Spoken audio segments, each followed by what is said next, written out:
tune it in the sun. This is TFM. Get ready to rock. From AM to PM. Come on. Let's talk. TFM 95.4. Let's talk. Live on TFM and the TFM Facebook page. This is the live feed of TTV. Let's talk.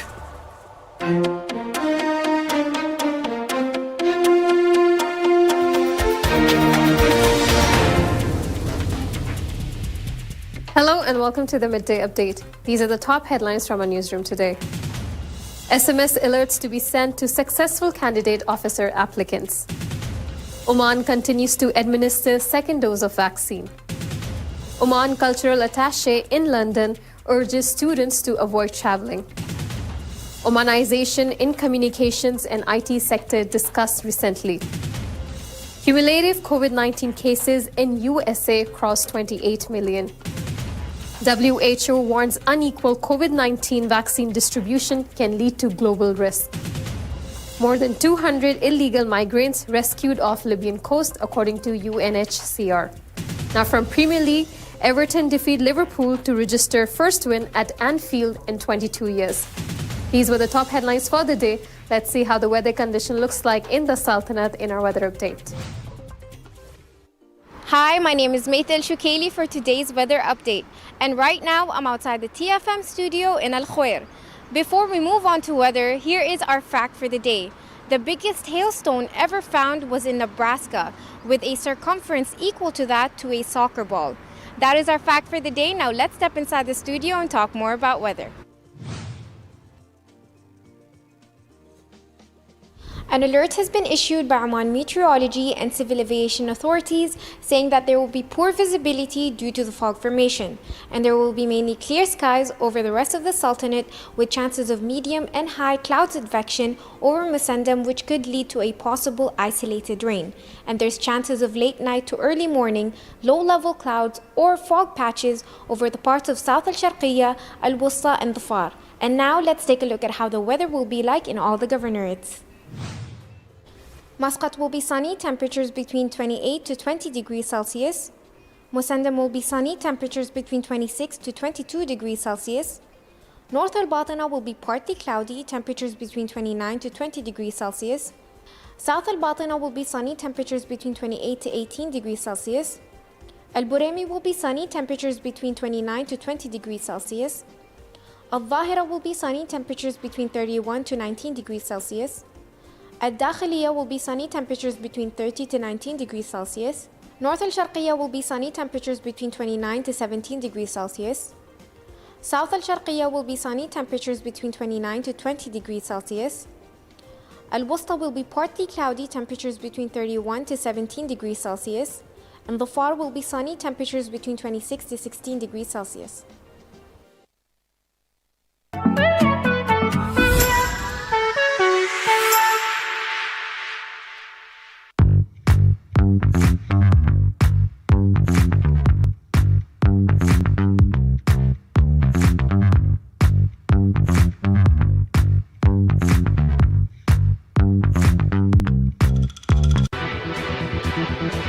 It's about time we kicked COVID-19 out of our lives.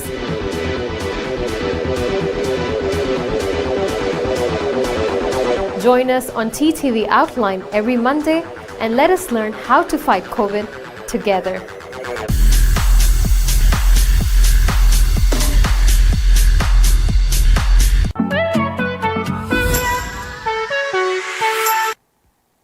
Welcome back to TTV. You're watching Midday Update. Now let's go straight to the COVID updates for the day. The Ministry of Health officials has announced the registration of 3 death cases due to coronavirus in the past 72 hours. This has taken the total death cases in Oman to 1,552. The Ministry of Health has also extended their deepest condolences to the families of the deceased. In addition to that, the Ministry of Health in the past 72 hours has also registered 868 new coronavirus cases in Oman. The total cases in the country have now touched 139,362, including total recoveries of 130,653, as well as 1,552 death cases. According to the Ministry of Health officials, in the past 72 hours, 569 recoveries were also reported. The ministry has urged everyone to adhere to social distancing instructions issued by the Supreme Committee and the Ministry of Health. And now from a local desk.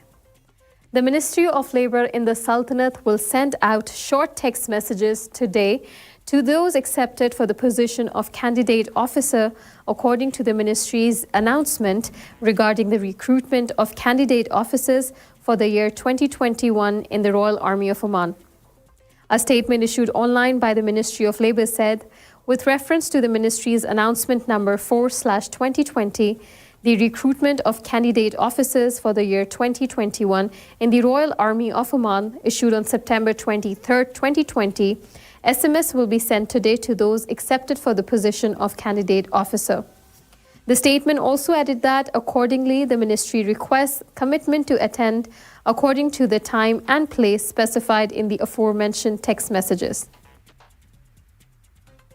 The provision of the second dose of vaccine with Pfizer continued on Friday and Saturday, the General Directorate of Health Services for the Governorate of Muscat announced. The Ministry of Health said in a statement online that the General Directorate of Health Services for the Governorate of Muscat want to alert citizens and residents that the vaccination service for the Pfizer-BioNTech vaccine against COVID-19, which is the second dose, continued on Friday and Saturday from 10 a.m. to 3:30 p.m. Accordingly, the Directorate informed those who are eligible for the dose from the Governorate of Muscat to go to Seeb Health Complex and Boshart Health Complex to receive the vaccine. Now, Oman Cultural Attaché in London urged scholarship students to avoid returning to the Sultanate even if the study continues online. In a statement issued, the attaché said, "Dear students, despite the current closure conditions and remote teaching, we request you to stay in the scholarship country and not to return to the Sultanate for several reasons that we touched upon after the results of the first semester." They added that the reasons can be summed up in the time difference between the Sultanate and the country of scholarship and the problems of internet networks, which were reflected in the results of the students, which generally did not meet expectations. Therefore, we ask you to stay in the countries of scholarship and to maintain permanent attendance of your lectures in the distance learning system or face-to-face, depending on the case. In the event that the student is in the Sultanate and finds it difficult to return to the place of study, we urge him or her to commit to studying and to make an additional effort to overcome all problems. The attaché lastly said that any failure will result in a repeat of the semester or courses, which has implications for the period of study granted to the student. Over 100 cars and 45 garages were burned down in a massive fire in Wadi Kabir on Friday. In fact, on Thursday, with the damages estimated at over 2 million Omani riyals, according to a municipal council member. According to Salim Al-Ghamari, who's a municipal council representative of Vilayat of Matra, of which Wadi Kabir is a part, said that the fire broke out allegedly due to sparks from welding torches that were being used. The fire was caused because these sparks came into contact with flammable materials present in one of the garages in the area. The blaze engulfed a number of garages. Extensive material damage has occurred, estimated at more than 2 million Omani riyals. Hundreds of cars have been damaged by the fire. These include vehicles of customers and workers in the area, as well as many which were going to be turned into scrap metal. Al-Ghamari also said that the industrial area in Wadi Kabir, where this fire took place, is old and it requires many services within to be updated.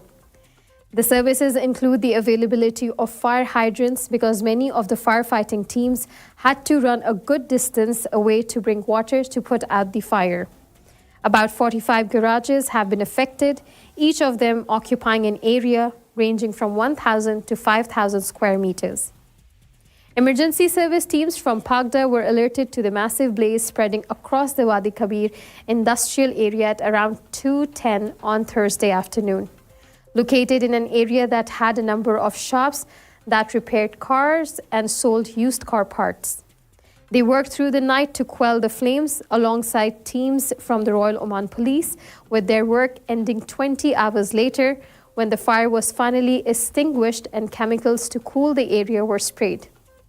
A Pagda official on this incident said that the nature of the materials at the site, including fuel, oils, and other combustible substances, as well as the speed of the wind, helped speed up the spread of the fire. Work finally ended at 11 a.m. on Friday. Fortunately, no injuries were recorded. Once the fire had been put out, the Wali of Wilayat Matra, as well as officials from the Municipal Council and the members of the OCCI, visited the site to survey the extent of the damage. Signs of the fire were visible across much of the surrounding area, with people in places as far as Al Khwair and Ghubra also able to see it. Omanization plans for the communications and information technology sector, challenges facing employment of nationals in this sector, and training of job seekers were discussed at a meeting between government and industry representatives.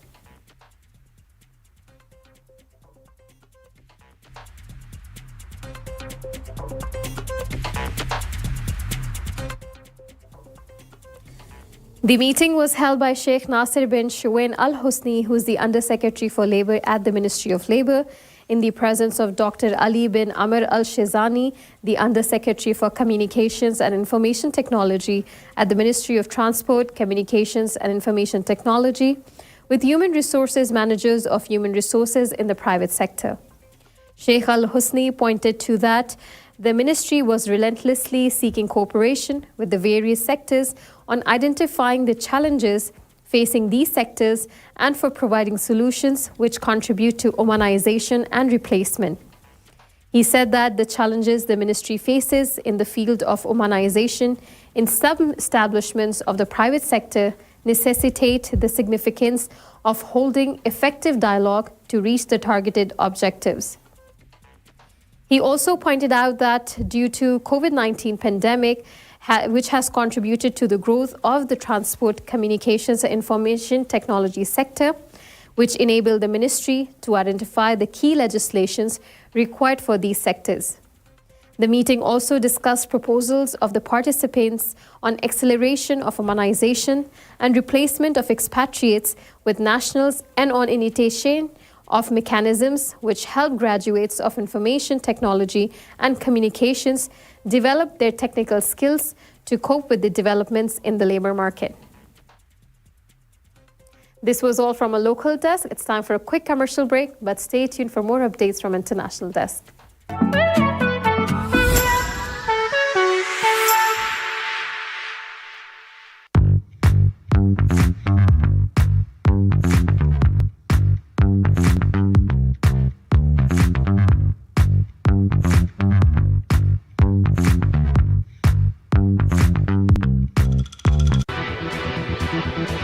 It's about time we kicked COVID-19 out of our lives.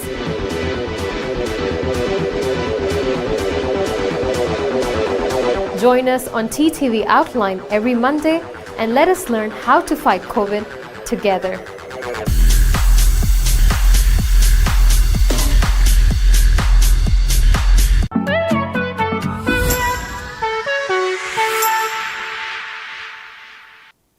Welcome back to TTV. You're watching Midday Update. And now from International Desk.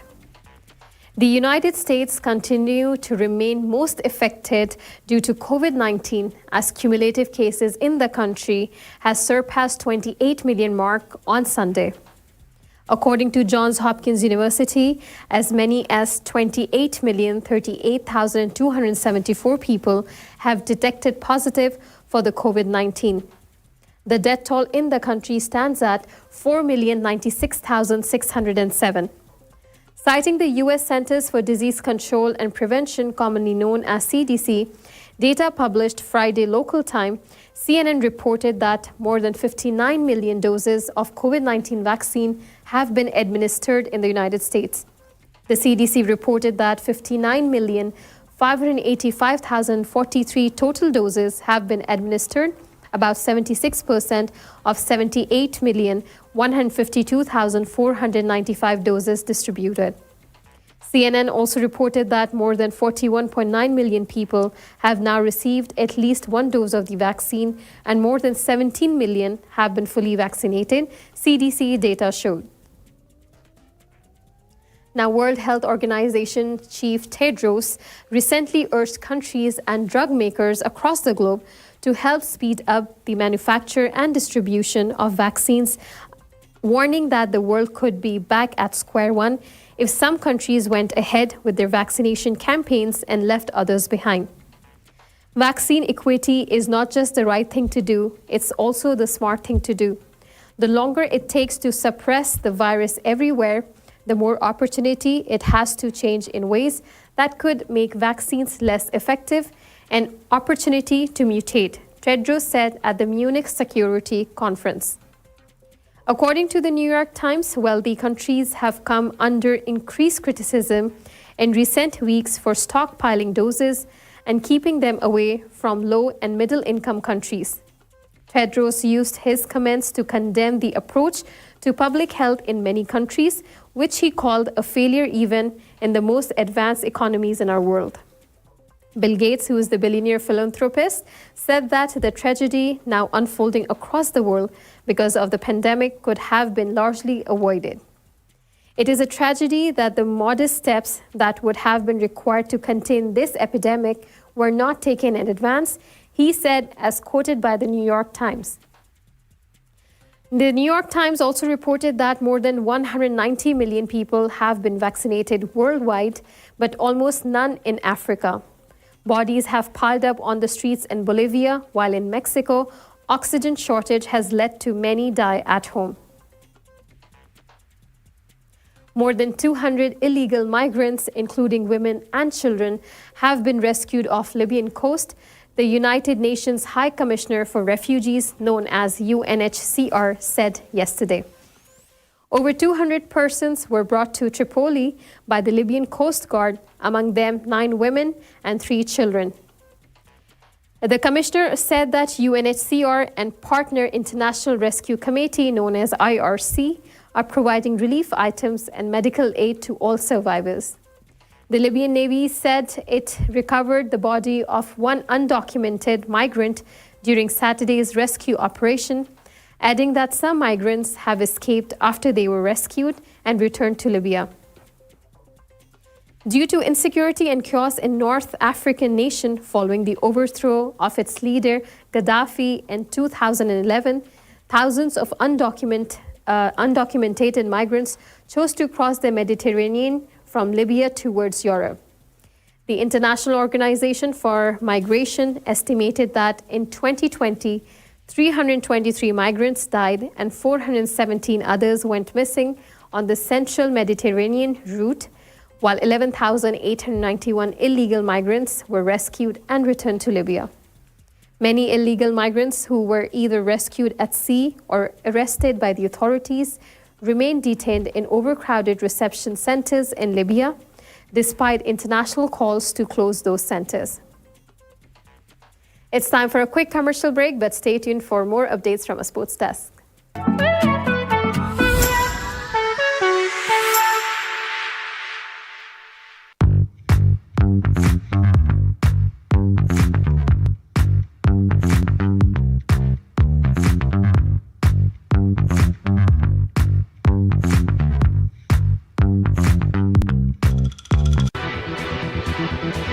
It's about time we kicked COVID-19 out of our lives.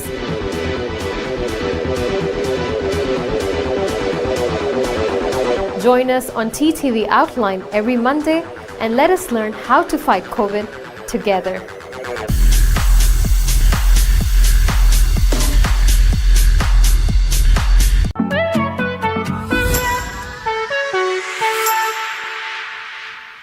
Welcome back to TTV. You're watching Midday Update. And now from a sports desk. Liverpool's dismal run in the Premier League continued as they suffered a 2-0 defeat at the hands of Everton on Saturday.